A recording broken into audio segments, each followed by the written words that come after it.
So without any further words, I'd like to introduce Geert Bevin, who is hiding behind the stage. There we go. Hey, man. So Geert is, well, you want to talk about yourself, maybe? Yeah.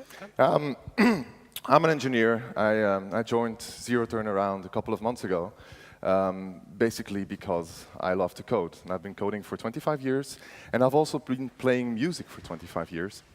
So that is a little bit what my topic is going to be about. So I had this amazing opportunity a couple of years ago to actually step away from the Java landscape and to move into software development for an amazing musical instrument that is called the Eigenharp. And that got me to reflect on a few things and to go into some kind of side projects.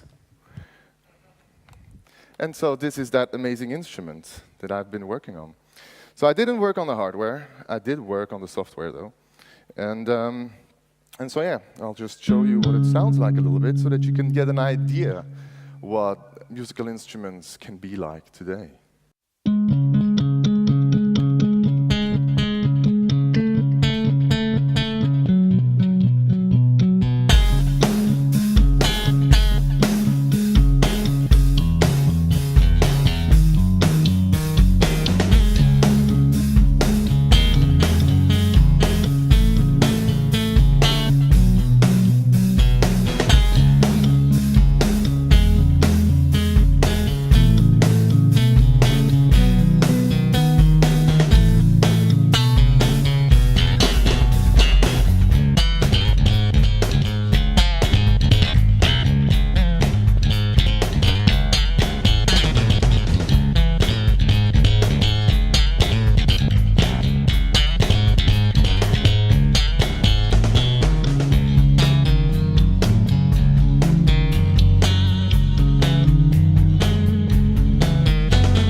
Thank you.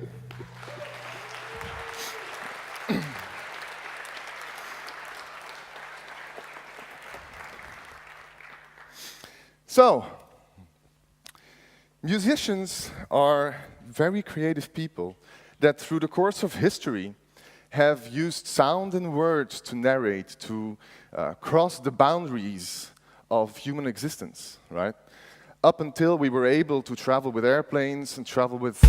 Oh, I forgot to turn off the drum machine. Let me do that first. So up until the moment that we were able to travel with airplanes, let me just do this correctly, because otherwise, there you go. See, that's one of those things that I said, I can't forget it, but I did. So, up until the point that we were able to erase all the boundaries and travel with airplanes, musicians were the people that communicated from town to town and from villages to villages. And they were actually probably the most important people in the world at a point. Even more important than the king. Because yes, the king in Middle Ages, he was able to, hack off your hand or hack off your head. But a musician and a storyteller is able to totally make or ruin your reputation as a person, as a politician, and as a king. But nowadays, that status kind of changed, right? Because these boundaries have all been opened. We can speak with anyone. We're all responsible for our own image. We're all responsible for everything that we do. So musicians are great. I love playing music. I've been a musician for a long time. But they lost that kind of status. And I think that this is now moved on to programmers. We programmers are the people that actually create new realities. We make new things possible, right? Everyone in the world nowadays is using devices that are being powered by software, and we have the capability to change what their lives is going to be. So I've been spending a couple of years now experimenting with various different things that interest me, and I'm going to show these to you. It's just going to be what it is. Maybe it's going to inspire you to look into similar technologies. Maybe it's going to inspire you to look for your own inspirations. But the point each time is going to be that by bringing together various different technologies, by using programmer abilities, can be very high level, can be low level, they turned into something that was a profound, humane experience. It was an experience that changed people's lives. So let's start off with Second Life. Who is on Second Life? Anyone? That's what I thought. So Second Life, for many years I was like, what the fuck is that thing? I'm never going to join it. It's horrible. As for people that don't have a first life, why would I have I have a first life, why would I take a second life? And then this is old-fashioned 3D technology, why would I hop on there? And then each time you hop on there, you see people just talking about stupid stuff, and hey, I can change my clothes, and so that's not that interesting. However, I met this musician 3 years ago in Germany at a music trade show, Jordan Rain, and she told me that she was making a living as a musician by using Second Life. So she was giving frequent concerts on Second Life, where she was playing live, and she had a virtual stage, very much similar to this stage, with a virtual venue where virtual avatars came and were a real audience. And that is the key part. That audience was real, and that audience sustained her for many years and is still sustaining her. They pay for her albums, they pay for her apartment, the income that she makes from Second Life actually makes her who she is. So I tried that out. This is a picture of me in Second Life, with help from people to dress me, because it's not that easy. There's actually a whole different programming technique. We didn't get to a point to recreating the Eigenharp, but we did find a guitar that looks very similar to my guitar. And so I got in contact with people that run this venue there, which is called Idle Rogue. And they have an approach to actually welcome each creative person that works with video and sound. They will guide you through the steps of getting acquainted with Second Life, and then they will, if you want to, help you to create a show. Can I ask someone from the organization to get some water up here? Because I'm quite dry. I'm out. So, and then parallel to that, at Idle Rogue, they organize a weekly, and that was something that blew my mind. When someone talked to me about that, it was like, okay, I can get the concept of someone playing music in his home studio and then someone listening to it, right? Because it's still that direct connection. However, they organize every week a virtual dance venue where you've got virtual dancers creating virtual shows where they build everything. And it's like 20 people, and every week they create something new. And I'm going to show you a little excerpt.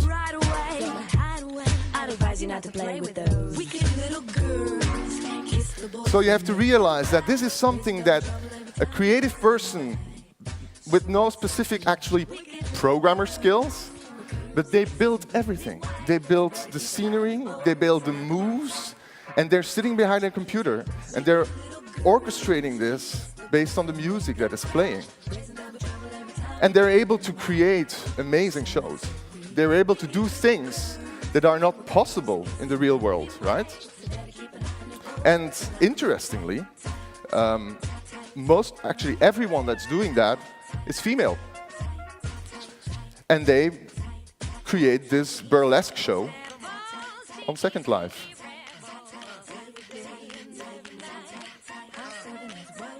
And it's pleasing to watch. So, that got me thinking, why not take this again to the next level? So there is a festival that's organized in the United States. I don't know if you know about that, the Burning Man Festival. It's a festival that takes place in the desert. The idea is, actually, if you go to the website, they say we can't explain you what Burning Man is, you just have to experience it. My take on Burning Man is it's about giving. So it's a festival where you can do whatever you want as long as you give. And it can be anything. It can be a story that you tell. It can be a construction that you build. It can be music that you play. It can be theater. It can be movies. It can be anything. So they come to the desert, a totally desolate place. They spend, I think it's 3 days. They bring everything. They spend 3 days there. And when they leave, it must be as clean as it was before. So it is as if it never happened.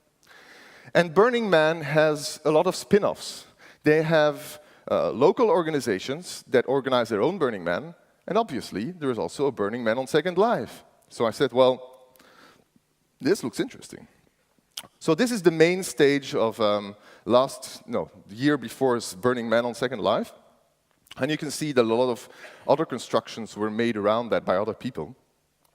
And so if you go into the main stage, this is the sound check that we were doing with my band. So we collaborated with 20 people on this that we never met. I've never seen any of these people in real life.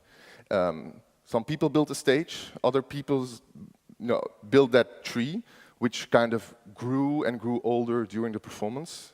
Sadly, we don't have a video of that. Then we had other people being in charge of our avatars while we were playing music. And then other people that were actually in charge of the dance show. So that is where I thought it would be interesting to bring those virtual dancers together with the music that musicians make on Second Life. And so we got into this. And this is what it looks like. So we're playing in our home studio.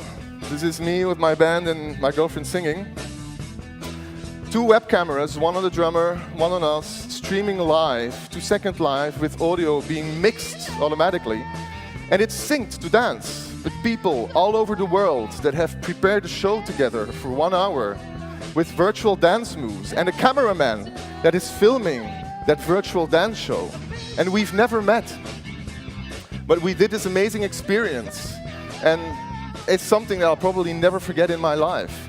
And these people are not programmers, but I look at them as programmers because they use tools that are similar. They use languages that are specific to those environments to create new realities.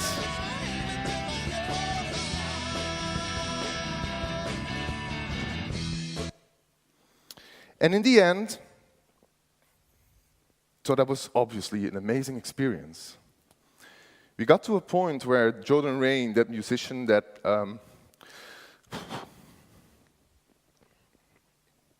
that introduced me to Second Life, she got in a very bad stage in her life, and she lost everything she had. And I'm sorry. So you can see that you can build virtual connections that really touch you. So she basically was stranded in a little town, I can't remember the name, in the UK, where she just moved to, and she's from Australia, and she's been traveling to Germany and now to the UK without anything. And the only thing she had access to was her bank accounts through her mother, who was still living in Germany, and her mobile phone. And so we organized the benefit for her on Second Life. So we had 20 musicians that we gathered together for 2 days. And I didn't think this was going to touch me this much. We actually were able to raise enough money, like several thousands euros, on Second Life just through the audience by a 2-day festival. She got her an apartment back, she got her life back on track, and now she's doing fine. She's bringing out a new album that's also been funded by Second Life people. So that's that. Well, that was the first part. Let's go to something completely different. So this is another technology that I've been looking at, right? Which is Blink. It's going to be very short, but it's got a nice little side note at the end. So Blink is an open source programmable USB light. I don't know if anyone has seen this on Kickstarter. No? Yeah? Do you have one? Yeah? Have you tried it? No? Okay. So it is a stupid little thing, right? It is small like this, but it's got pretty colors. And when you can make pretty colors, everything's fine. So it makes pretty colors. I'll show you what it looks like. And so I got a couple of those, and I experimented with that. I said, okay, what can I do with pretty colors? And so I ended up syncing this to music and controlling this with my Eigenharp. I'm not doing anything with it anymore because it turns out that on stage it's a little bit too small. But you can see that it's actually quite cool to work with. But then I was reading online, and I saw this internet service. I don't know if you know about this, IFTTT. If this, then that. It's like an, how do you say this? It allows you to connect any internet service to any other internet service by just clicking a few buttons. And for example, you can say, I've got a few examples here. Simple thing, when I get a mail message, then the light turns on. Or when my package is shipped from UPS, my light blinks differently. Or when an event will appear, my light blinks differently. Or when the weather is going to be bad, my light might be red. Or even, and that is a device that Belkin makes, if someone stands at the door, the light on my computer can turn on through the internet. And then there's this guy that I thought this was the sweetest little thing. He created this thing that he calls Where's Daddy? Because he had this particular problem. Every day, around the moment where his kids came back from school, they were wondering, where's Daddy? Is Daddy at home? Is Daddy traveling from work to home? Or is he at work? They didn't know. So what he did was he actually connected Google Latitude on his phone to an internet service, wrote some Python scripts, connected that to the blink light that is tied into the keyboard, and all of a sudden his kids know exactly where their daddy is. I thought it was just wonderful. Just such a simple solution to a problem that he was having every day. So that's for a little side note about Blink. I thought it was an interesting little project. And now I'm going to talk about the Eigenharp.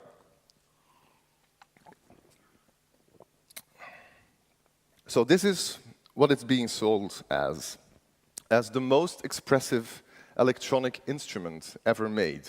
That's quite a bold statement, right? It's, you'll get a lot of people saying, well, no, I play the synthesizer. It's extremely expressive also.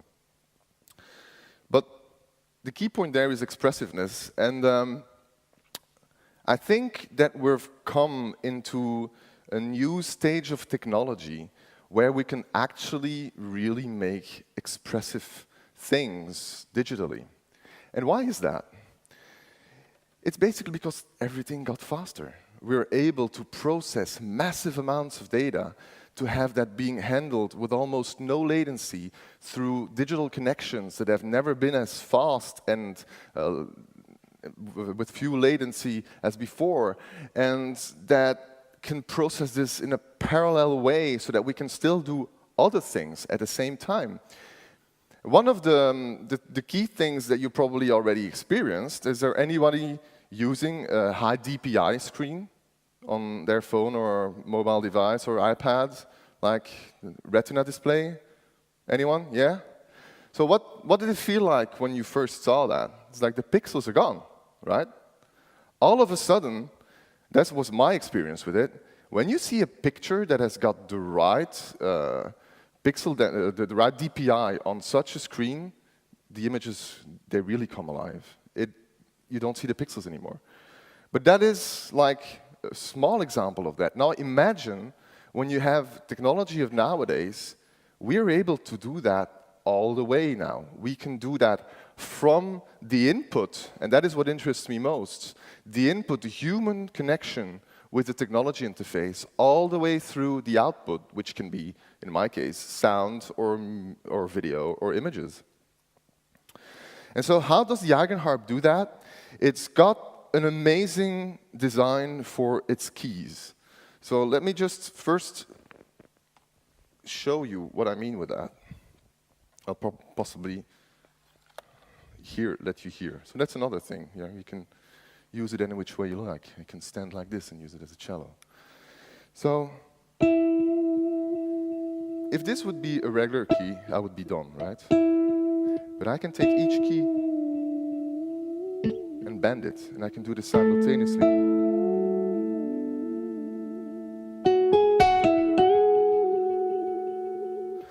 So the designs of these keys is actually what the company spent almost 3 full years on, just creating these keys. And how do they achieve that? So this is now we're getting into the geeky part. I thought this is GeekOut. We have to get some geeky stuff in there also. So this is a section of the key where you can clearly see the shape of the key in orange. And then there's a gray layer that isolates the moisture that might come in from the outside. That also isolates the light that might go out from the inside. And then underneath, you've got a prism.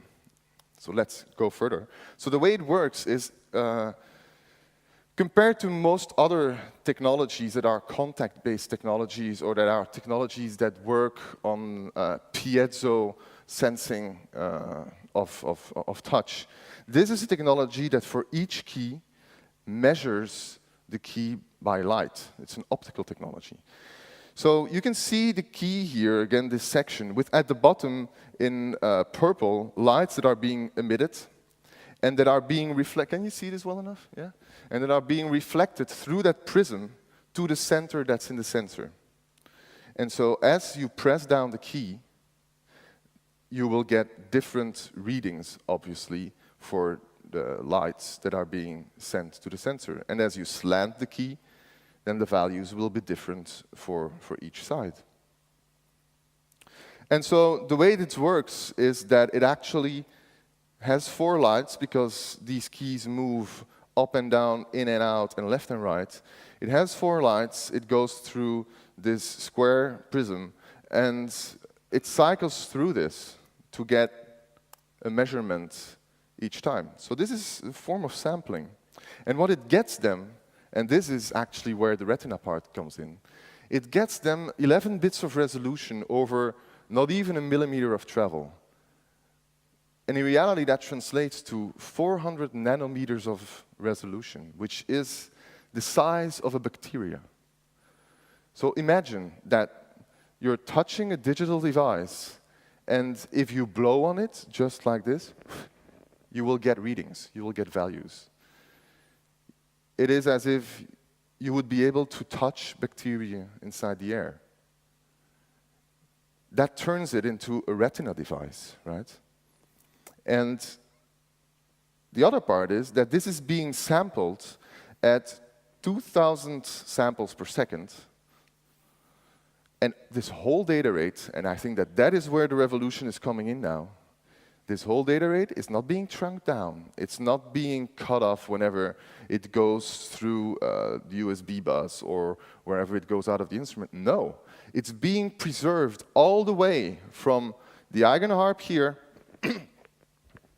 So the instrument here goes out of a cable that has been designed for on stage. So I can walk very far with this. This is not a USB cable, right? I can come to you and I can do, hey, how are you? Right? Yeah. Hey, how are you? Right? Cool. So I can do this, right? This has been designed for light interference. It is error correcting, but it is sending out that data for 132 keys in real time. It arrives at a computer without any truncation, and the software that runs on the computer is actually doing all the work on the computer.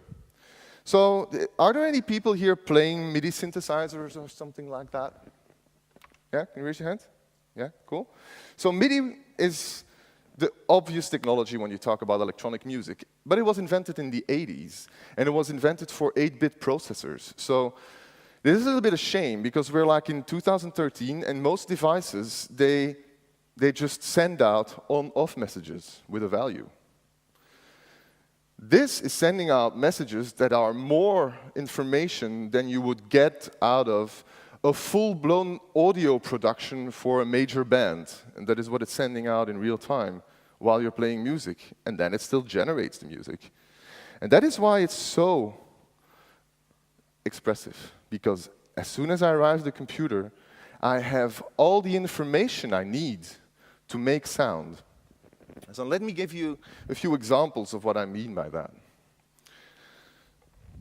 So I'll probably suck at some of the things that I'll demonstrate because there are so many things that you can learn, but it's just to give you an example. This is one of the things I suck at. Let me just turn that on. Where is it again?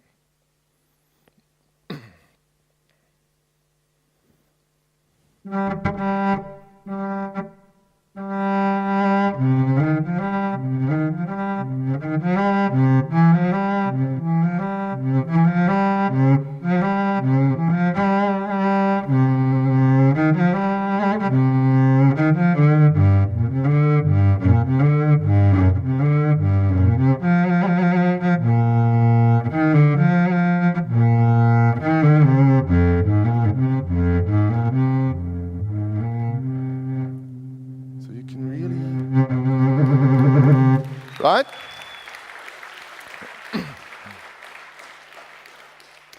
So this is not possible if you don't have that information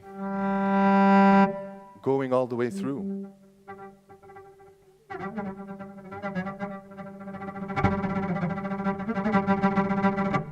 Right?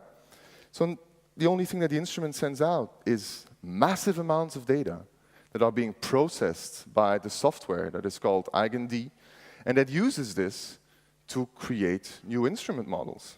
Let's try another one. So, I'm a guitarist by trade.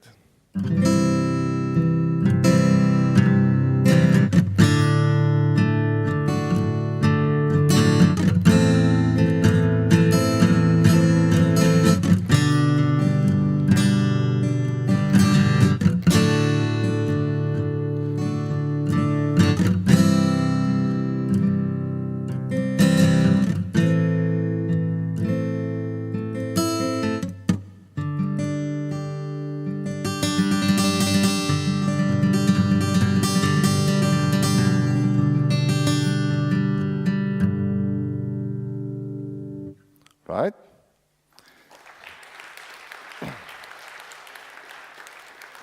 So how is it able to do that?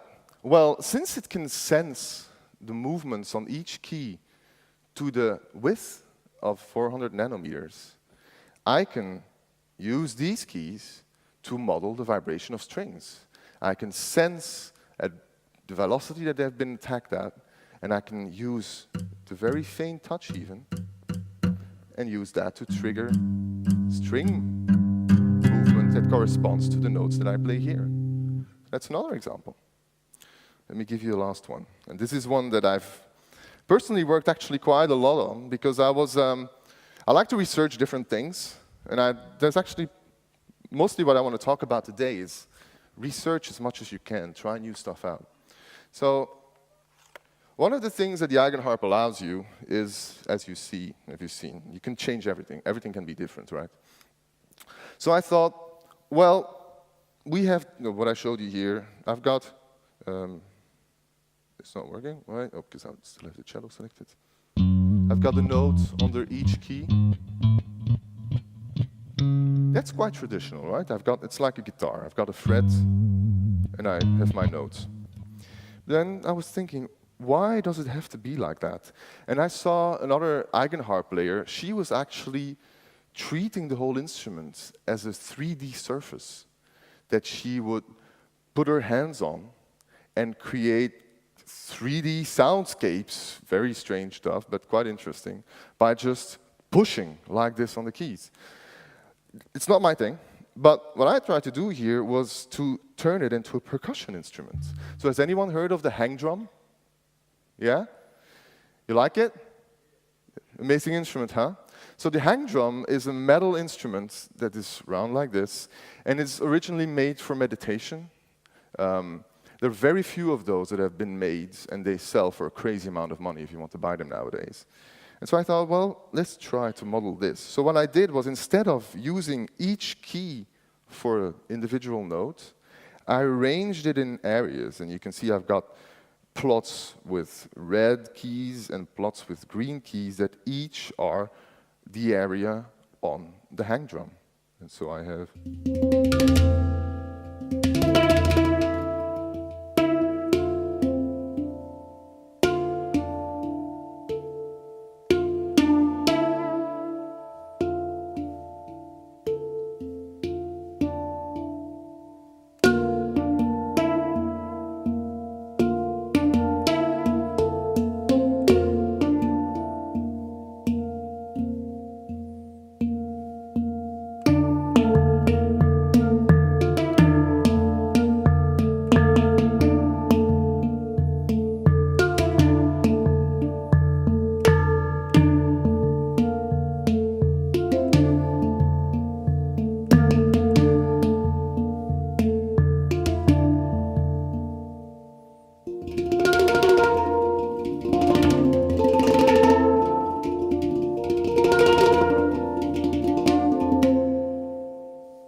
So that again is possible thanks to the fact that all this data is being sent by the instrument to the computer, and that the software is able to re-architect what is being done with the information that it gets. And that gets me to another part of expressiveness, and I already showed a few demos about it now, which is the blank canvas. So this is the organ-harp without anything lit up, right? It is... Are there any musicians here in the room that play actively music? Yeah? You have any idea what you would ask if you see this first? What I often get as a question, most of the times from musicians, is, what is the layout of this thing, right? Where is do, where is re, where is mi? How do the keys relate? And the answer is, there is none. You do with it whatever you want, which allows you to be as expressive as you want in the ways that I just showed you. I can rearrange it as if it was a guitar. I can rearrange it into a percussion instrument. I can make it out into cello or a slap bass instrument. If you compare this to the piano, right, all of a sudden, all expression in terms of instrument layout is gone. You know exactly where each note is. You know exactly how you're going to play it. If you want to use this layout, typical synthesizer layout, if you want to use any of the synthesizer sound, you can't make it feel like an electric bass. You'll be playing the piano. You'll always have those black keys, and you'll always have those white keys, and they will always be the ones they are. They will always be these notes. Now, you can remap them in software, but physically, they're still the same. So you get this disconnected reality. You're not actually, yeah, you're making interesting synthesizer sounds, but you're not actually seeing the repercussion of that in the instrument that you use. And you can compare it, and this is actually quite funny. I stayed a few times at the guy that invented the organ-harp. And this is a button, right? And this button has a word written on it, which is the button that turns on and off the ceiling light. And that is what it's going to do. It's engraved on it. It's only going to do that, right? If you wanted to do something else, then you just buy a new button. But as soon as you remove this, It can do anything, right? Your action is the same. You press the button. But what it does can be anything. It can start playing a movie, or it can open your front gate, or it can make coffee.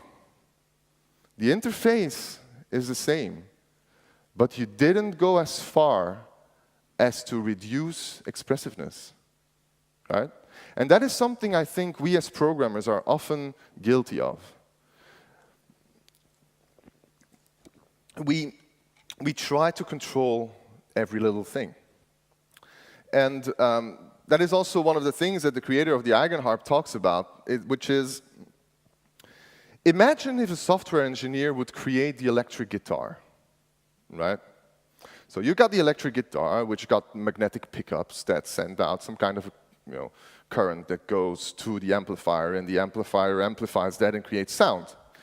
Now, if we as software developers would be developing that, and we create unit tests to make sure that that sound sounds exactly the same as what the pickups have been picking up, and that it's exactly as what we intended it to be, that it can never distort, and that it can never rattle, and that it can never do anything that we didn't want it to be or that we didn't design it for. Now, if we would have designed the electric guitar, there would only have been jazz music. Can you imagine that? That would be horrible. There would not have been any rock. There would not have been any metal. There would not have been any of these things. Why? Because you wouldn't be able to distort the amplifier. You wouldn't be able to put other lamps in there and get some really groovy sounds out of it. You wouldn't be able to take the wires out and rewire them to something else.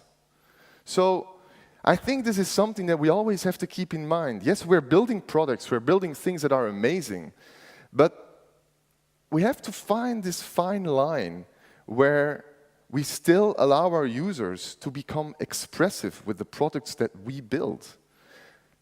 We create the realities that they're going to work with, but we shouldn't force them to work the way that we think that they should work. Which is it's a nice topic to talk about, but I think it's interesting to keep that in mind. So just set out the rules, the playing ground. You give them the Lego pieces with which they're going to work. You make sure that the Lego pieces conform to a certain world that you want to create. But then you should allow people to be expressive with software. So this brings me into another topic. Can I switch to the iPad monitor feed, please? Thank you. So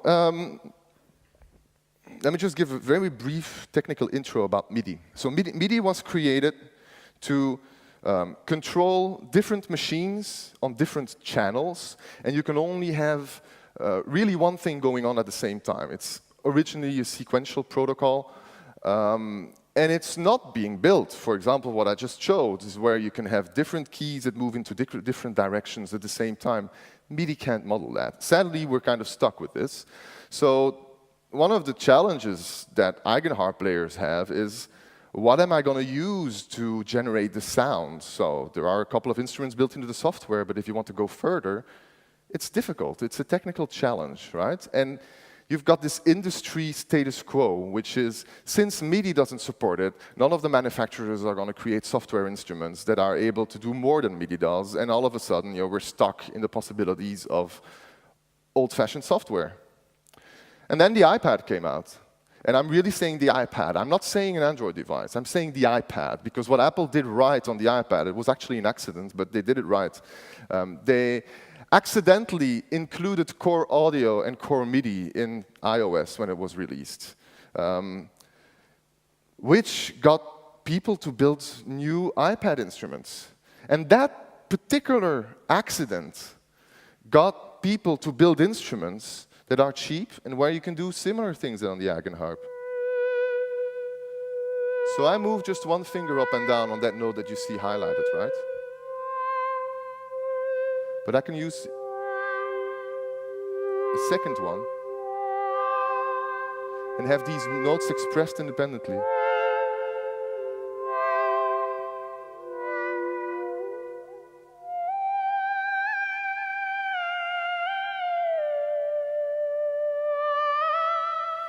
And all of a sudden, due to an accident and due to the power of multi-touch, people don't use MIDI when they build iPad instruments.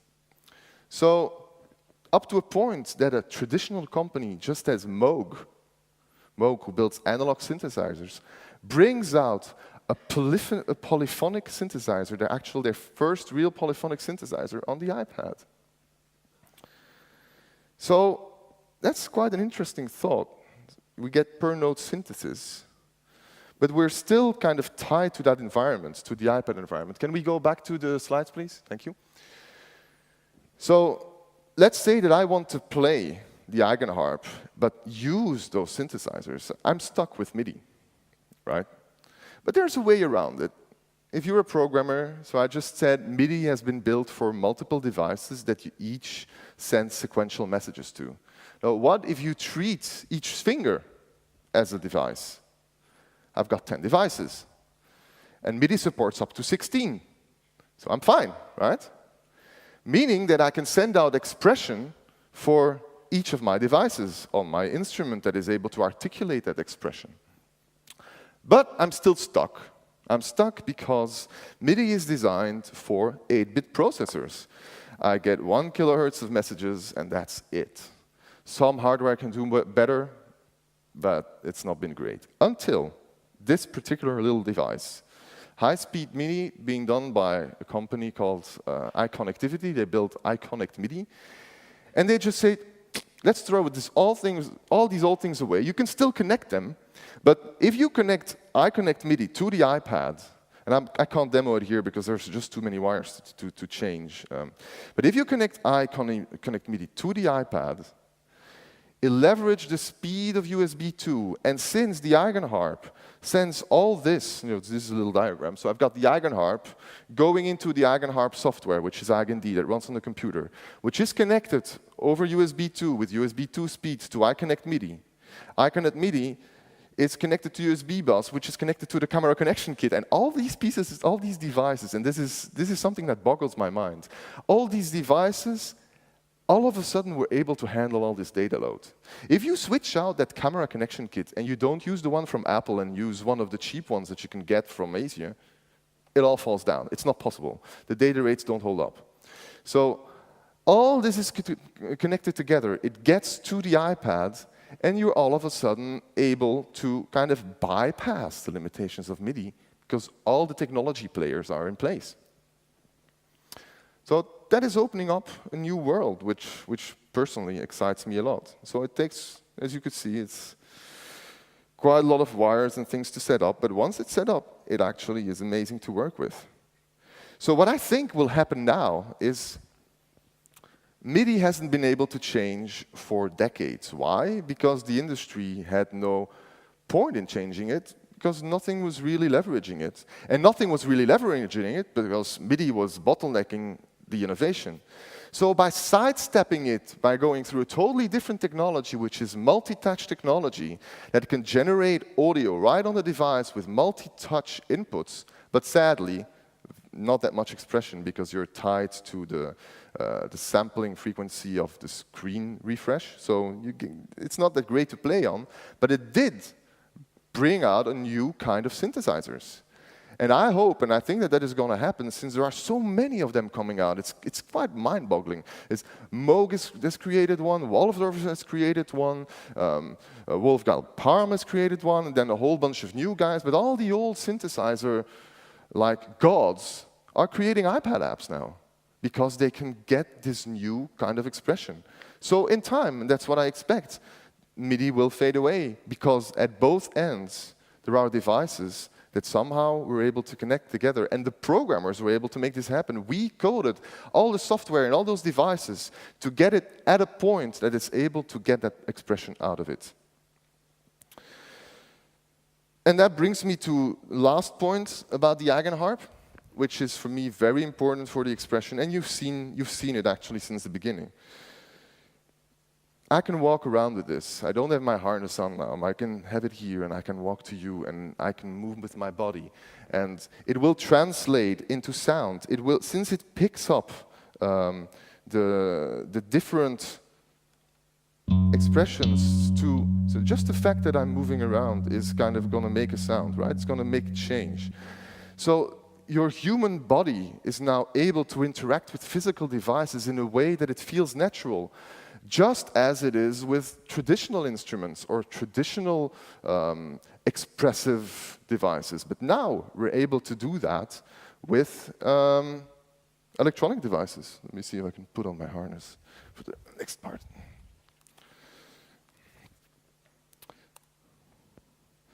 So that brings us to the last section of my talk, which is, do we actually need these devices?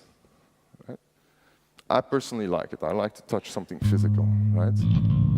But what if our human body actually becomes the interface?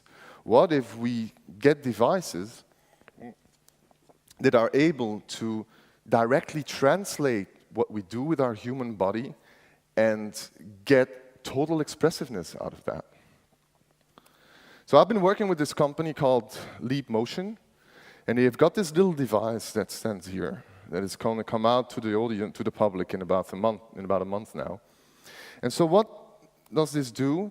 It measures the movement of hands and fingers in 3D space.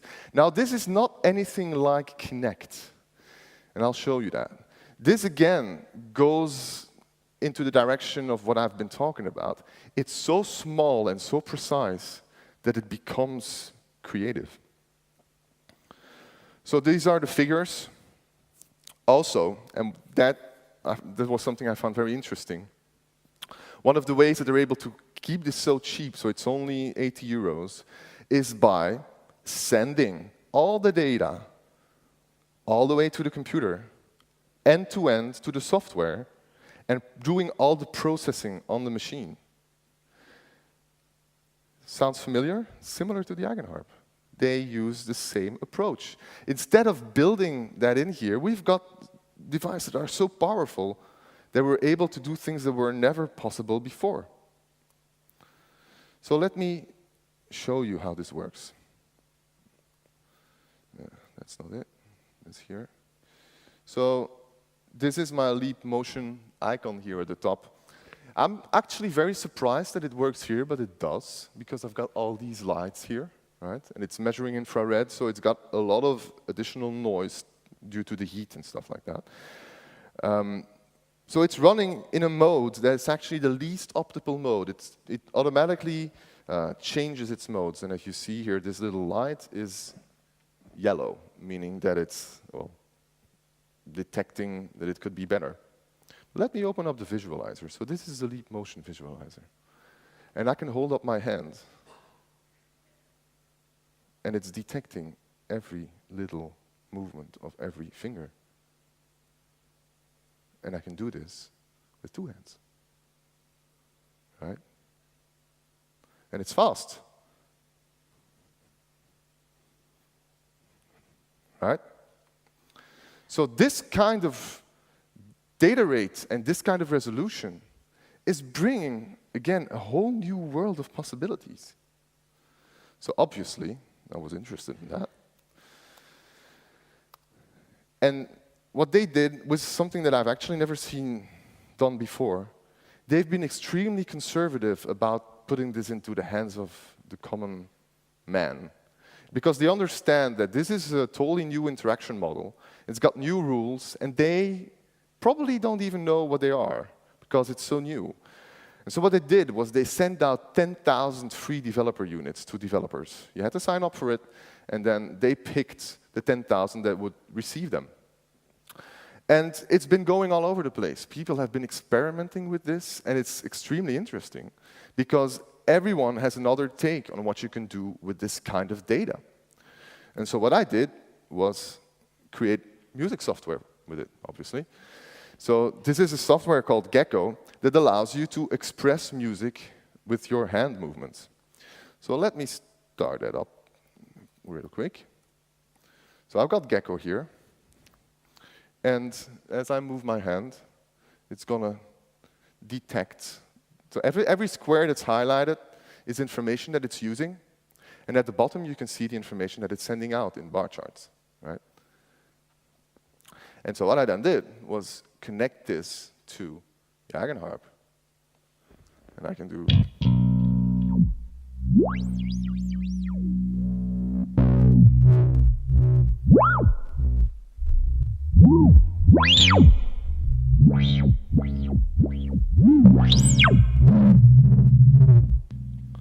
So again, I actually don't even know what I'm going to do with this, because I'm still figuring out how am I going to apply this to music. This is kind of cool. I can feel this sound. And why is this cool? It's because there is no latency. I have a direct connection through the data to audio.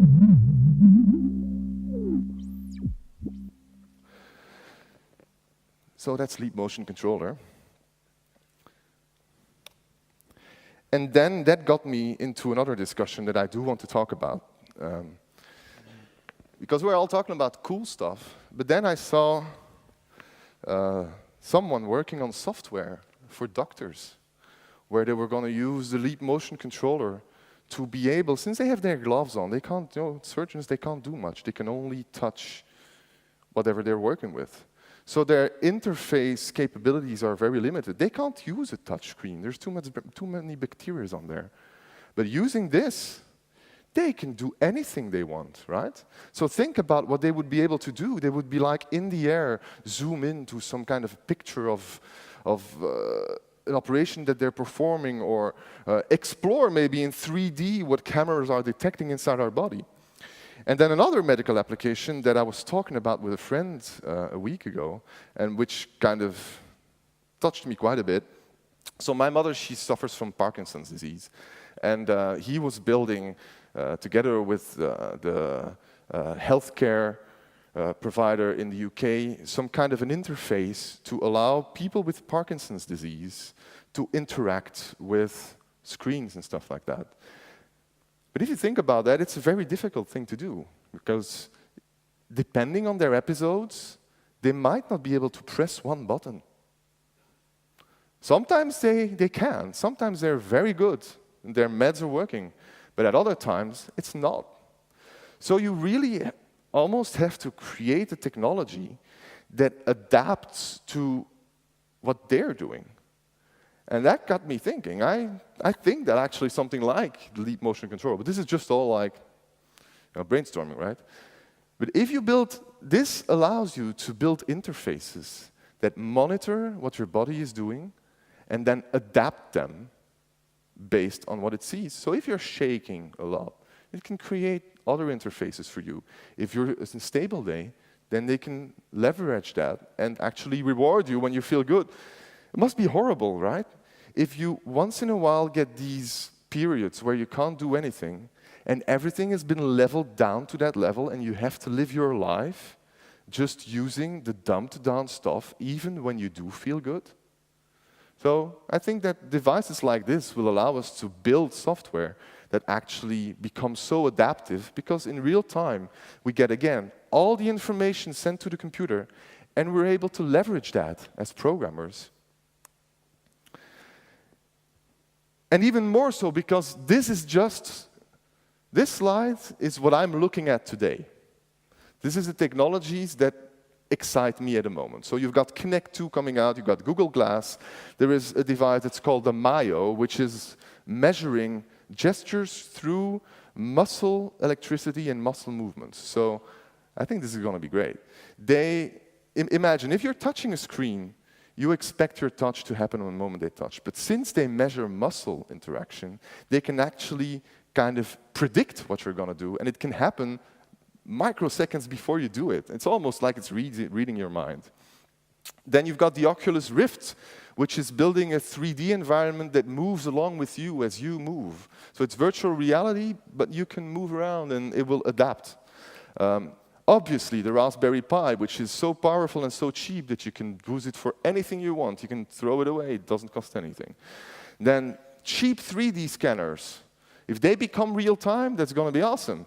Then you've got something that's called the Muse. Muse is that white headband at the bottom, which is a Canadian firm making, and it measures brain waves in real time, and it sends those out over USB to your computer. what are we going to do with that? And then you've got another instrument to the right, which is, what's it called again? Anyway, it's this, I wrote it down, but I can't see that now. It's similar to the Eigenharp, but they use a touch technology that is based on soft material, and the instrument is just the first thing they're making. It's quite cheap technology, and they allow you to move in 3 dimensions while still keeping shape. And you can make that shape into anything you want. And then you've got 3D printers. People are talking about building houses with 3D printers. There's a company, I think in Germany, that is starting to build giant 3D printers to build your house. So the architects create the plans, and you will have this giant thing that will build your house. It's awesome. And then you've got another company that I learned about 2 days ago, YouMove, and they actually do the totally opposite thing, just to let you think about being creative. They use any camera device that you possess, up to iPhone 1. And instead of using what the Galaxy 4 does with eye tracking, they actually developed algorithms that use whatever is possible, and you just look at your device, and it measures what you're doing, and you're apparently being able to use it. Works great from the videos I've seen. So they just thought of that. It's going to be awesome. So what do I think that we should take away from this as programmers is we shouldn't be afraid to try to interconnect things, is to try to work with data and to see where we can take it. We have to experiment, and to be able to do that, we have to collaborate. We don't have to be scared to step up to someone and saying, hey guy, you're doing such a great thing. Can I try it out and do my thing with it? Which is something that I've seen that in the music world, all the music manufacturers are islands. I was talking to an analog synth maker, and analog synthesis dates from 1950. So he was like building a very nice new analog synth, but it's all just transistors, and he didn't want to give me the technical details because I might steal it. What are you talking about? And then I think that all this is summarized by that, is that we, the programmers, we are actually able to take a dead thing, which is a machine, and put a soul into it. We do that. We are the ones that give machines identity. Without that, all of the cool stuff wouldn't exist. And so we, as programmers, we are able to change the world. Thank you. I hope you'll have a great geek out and that you'll find a lot of inspiration to build cool stuff together. And I look forward to chatting with you after the talk. Thank you. Bye.